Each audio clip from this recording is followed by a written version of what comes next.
Le Dieu de gloire apparut à notre père Abraham lorsqu'il était en Mésopotamie. Avant qu'il s'établisse à Haran, quitte ton pays et ta famille et va dans le pays que je te montrerai. Acte 7, 2, 3. Ce fut son appel et sa séparation, ce qui impliquait le rejet de la Chaldée et des Chaldéens. Pour eux, Dieu n'avait ouvert aucune voie.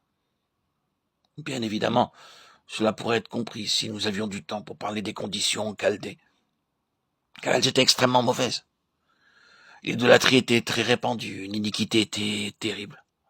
Va-t'en, ce qui voulait dire que pour les Chaldéens et la Chaldée, il y avait une porte fermée avec Dieu. Et Abraham étant sorti, séparé et appelé, signifiait que la voie ouverte de Dieu se trouvait dans cette direction-là.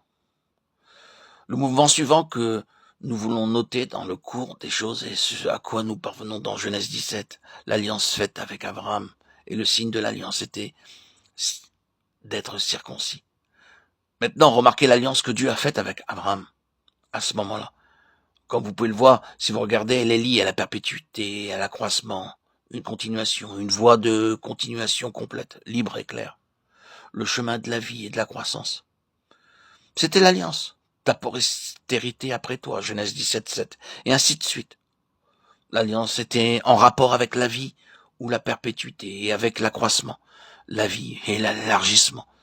Mais cette vie et cet élargissement passeraient avant toute chose par et sur la base de l'acceptation de ce grand fait que la porte était fermée à tout ce qui était autre que la mort avait pris place et que par conséquent cela était uniquement possible en étant de l'autre côté de cette porte.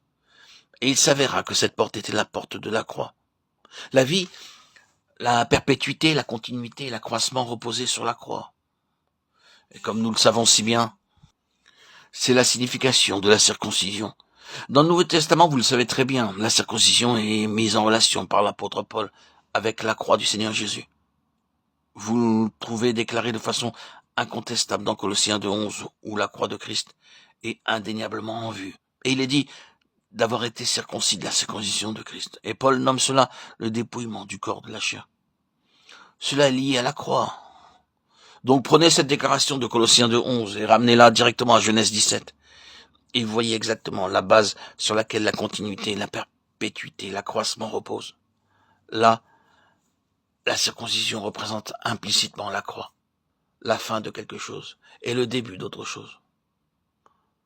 La mort, une porte fermée à quelque chose. La vie, la porte ouverte à quelque chose de totalement différent. Le commencement avec Abraham donne une nouvelle race de Dieu.